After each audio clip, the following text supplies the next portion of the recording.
السقف. جنرال مظلوم ادفع لي شوي السقف، نحن جاهزين نحن جاهزين. انا بعرف انت عم تلعب عليهم، عم بتقول نحن جاهزين، لما بتعرفهم بيعملوا ما رح يجهزوا لنا. يعني لما نعملكم مظلوم عبدي، نحن مع الدوله ورح نكون مع الدوله ومع انشاء دوله ديمقراطيه ورح نسلم سلاحنا ونكون جزء من الدوله. هالناس بيظنوا مظلوم عبدي يتنازل، لا ما تنازل، لانه مظلوم قاعد بيعملكم رح تسوي دوله. الاتفاق اللي صار اليوم شو؟ تنازل او مو تنازل؟ اتوقع اتفاق. هلا نقرا البنود ان شاء الله، ولكن حتى انا عندي تعليق على البنود نتكلم فيها ان شاء الله تعالى. بس وصل الحمار، ركز معي، اسف على الفاظ يا شباب، هدول الطائفيين اللي بتقول المظلوم عم ونحن نخاف، لك نخاف من المظلوم، خاف من اللي صار بالساحل يصير فيهم. لك شرق الفرات بيبلعوكم بلع يا ابني، لك بلع اردوغان شرق الفرات بيبلعوكم يا ابني. يا ابني نحن بلعنا الامريكان بافغانستان يا ابني. روح اسال الامريكان بافغانستان شو صار فيها، او قبل الامريكان الاتحاد السوفيتي.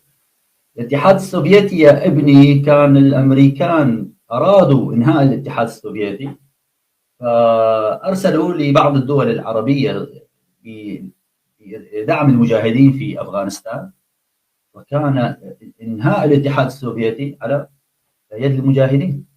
فامريكا كانت تعلم يقينا ان هؤلاء المجاهدين او المجاهدون سينهون التواجد السوفيتي. يا ابني الامريكان صار عندهم اكتفاء ذاتي في افغانستان يا ابني. جورج بوش بعام 2003 صرح ان نحن بحرب على افغانستان، قال نحن قضينا على التنظيم الموجود في افغانستان من غير ذكر اسمه يعني، وما قضى عليهم يا ابني. وبالتالي بعام 2019 او 2021 كانت الغلبه للمسلمين يا ابني. فعرفني نحن يا ابني كمسلمين، انا بتكلم حاليا،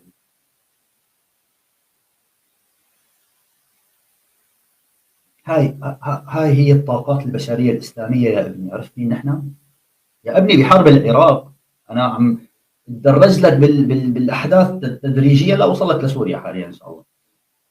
بالعراق يا ابني مليون مقاتل على اهل السنه يا ابني، كسرنا شوكتهم. حتى صرح اوباما قال نحن ما عدنا نستطيع ارسال جيوش، ما عادوا يستطيعون ارسال جيوش. فقال اصبح هذا تصريح موجود الى الان، قال اصبح عندنا اكتفاء ذاتي.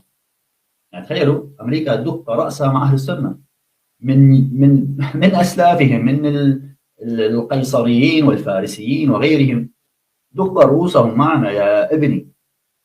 تيجي هلا بتحكي يبلعوكم؟ بالله عليك، يعني انت مصدق حالك بكلامك هلا يا ابني؟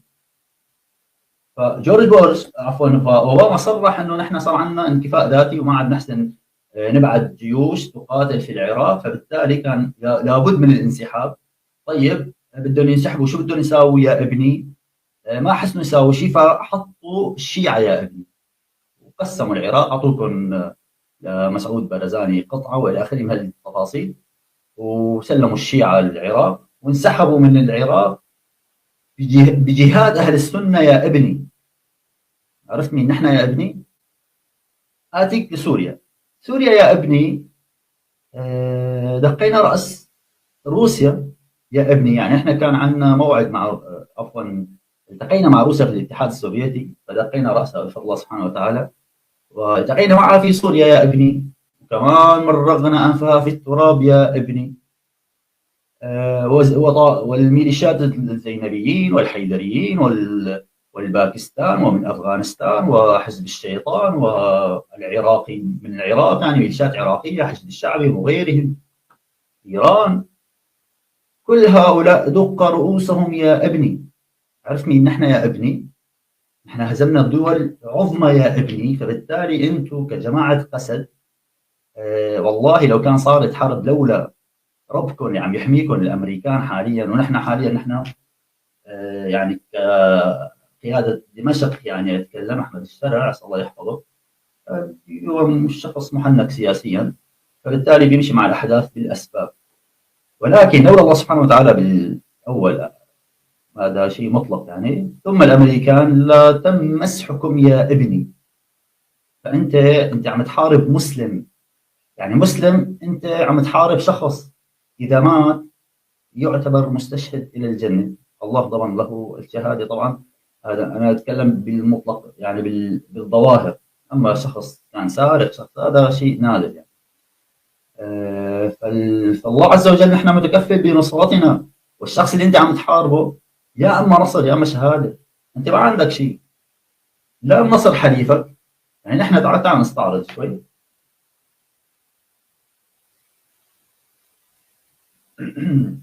نحن بفضل الله سبحانه وتعالى بأفغانستان 40 سنة حرب، كانت الغلبة بالنهاية، المسلمين تمكنوا بفضل الله سبحانه وتعالى.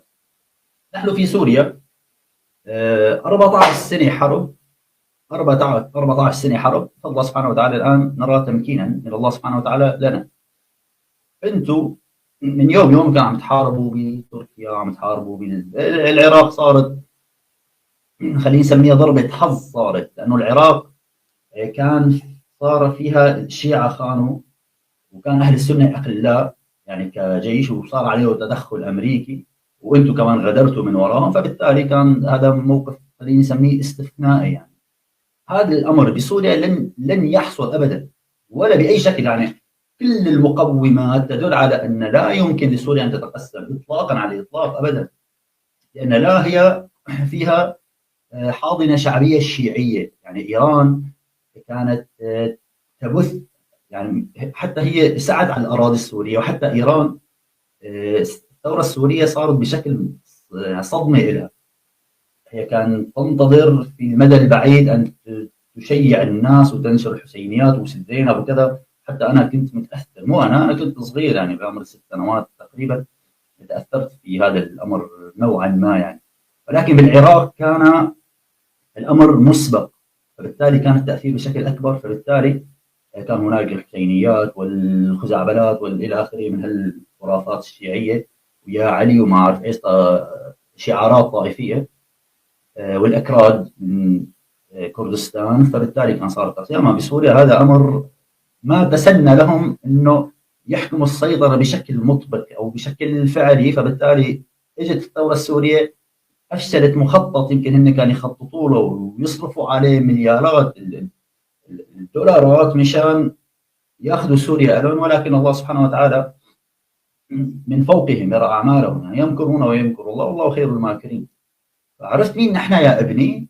نحن دمرنا ربكم أمريكا يا ابني بأفغانستان وبالعراق والاتحاد السوفيتي، دول عظيمة ما حسنت توقف أمام البحر الإسلامي. جاية أنت بقسد يا ابني تحكي إنه والله أنتم قسد رح تبلعكم؟ الله المستعان. يعني أنت استعرض التاريخ، ولا أنت جاي بس تحكي تبيع بطاطا للناس؟ أنت شو ترتيبك يعني؟ وأنا والله العظيم يعني أنا بحب أسأل الله عز وجل أن يحفظ الأخوة، ولكن عندما ترى هكذا ناس تتمنى أن كان هنالك حل عسكري يرى الذين ظلموا أي منقلب ينقلبون يعني. حاله هو والقوه تبعه الاعلاميه والاخوانجيه ودمشق والناشطين ما قدروا تعملوا معركه غير 6 اشهر نازلين فيكم دك دك دك دك. ما بتقدروا عليهم يا جماعه. يا ابني نحن ضربنا روسيا على فكره وايران، 73 ميليشيا، قوة عظيمة بسوريا، دمرناهم في سوريا، وبفضل الله سبحانه وتعالى مكننا في الشام. قسد شو هي قسد؟ والله أنا أذكر برأس العين كانوا أعداد أقلاء جدا، 25 شخص تقريبا، وأسلحة ضئيلة جدا، وكانوا يمرغون أنوفكم. هذا الأمر أنا شاهد عليه نظامي يعني، كلام ثقة. جاي تحكي لي بيبلعوكم؟ لا أنت آكل بحالك كم. ما بيقدروا. المظلوم والبه بيلم له 10 15 مليون بني ادم. لك وين بدكم تفوتوا انتم؟